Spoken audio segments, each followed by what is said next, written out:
안녕하세요. 인생의 지혜를 나누는 채널에 오신 것을 환영합니다. 오늘은 나이가 들수록 그리고 가까운 사람일수록 절대 드러내지 말아야 할 5가지에 대해 이야기해 보려고 합니다. 특히 중년 이후의 삶에서는 더욱 조심해야 할 부분들이 많죠. 오늘 영상이 여러분의 인생에 도움이 되기를 바랍니다. 첫 번째로 이야기할 주제는 건강 상태입니다. 예를 들어 어느 날 친구들과 만나 식사를 하던 중에 이런 이야기를 꺼내게 될 수 있습니다. 요즘 병원에 자주 다니는데 심장에 문제가 좀 있다고 하네요. 의사 선생님도 주의하라고 하셨어요. 이 말을 들은 친구들은 걱정을 하며 위로할 수도 있지만 이내 대화가 부정적인 분위기로 흘러갈 수 있습니다. 건강 문제는 중요한 일이지만 불필요하게 주위 사람들에게 자세히 알리면 그들에게도 부담을 줄 수 있습니다. 나의 건강 상태를 알리고 싶다면 꼭 필요한 사람에게만 조심스럽게 이야기하는 것이 중요합니다. 예를 들어 가족이나 가까운 친구처럼 나를 진심으로 이해하고 걱정해 줄 수 있는 사람들 말이죠. 이와 함께 건강 문제를 공유할 때는 긍정적인 해결책이나 희망적인 이야기를 함께 나누는 것이 좋습니다. 두 번째로는 재정 상황입니다. 예를 들어 친구들과 커피를 마시면서 은퇴 후에 연금이 생각보다 적게 나와서 요즘 생활이 좀 빠듯해요 라고 이야기할 때가 있을 수 있습니다.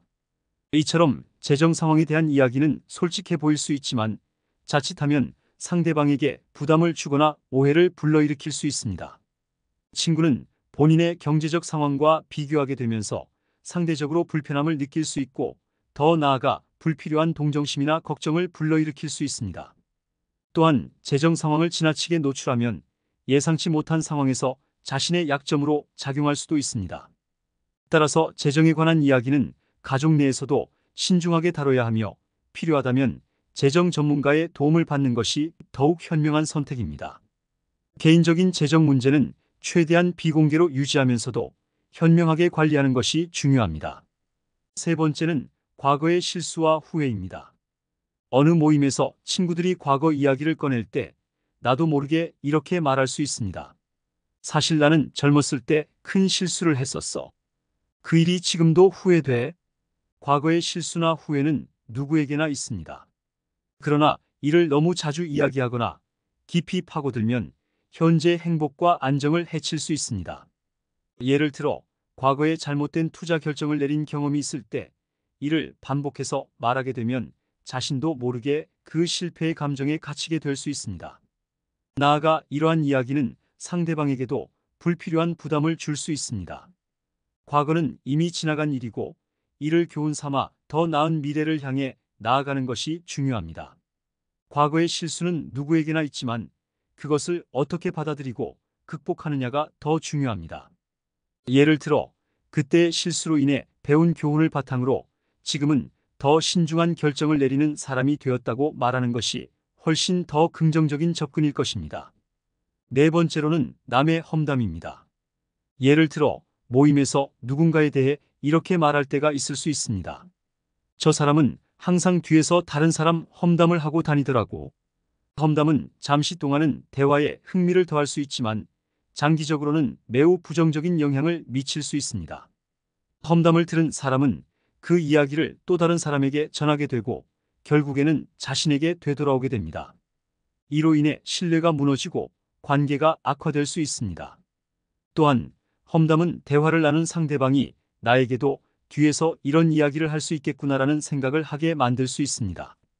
따라서 험담 대신 상대방의 장점을 칭찬하거나 건설적인 주제로 대화를 이끄는 것이 관계를 더욱 발전시키는 데 도움이 됩니다. 예를 들어 저 사람은 일을 참 성실하게 잘하더라고요.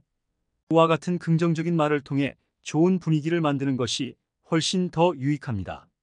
마지막으로 5번째는 본인의 약점입니다. 예를 들어 직장에서 사실 나는 숫자에 약해서 회계 업무가 좀 힘들어 라고 말하는 상황이 있을 수 있습니다.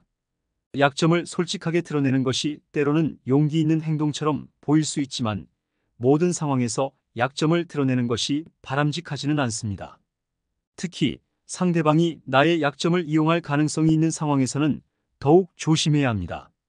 예를 들어 회사에서 나의 약점이 동료들 사이에 알려지면 이로 인해 업무에서 불리한 상황에 처할 수도 있습니다. 또한 사회적 모임이나 친구 관계에서도 나의 약점이 과도하게 드러나면 사람들이 나를 불필요하게 판단하거나 이용할 수도 있습니다.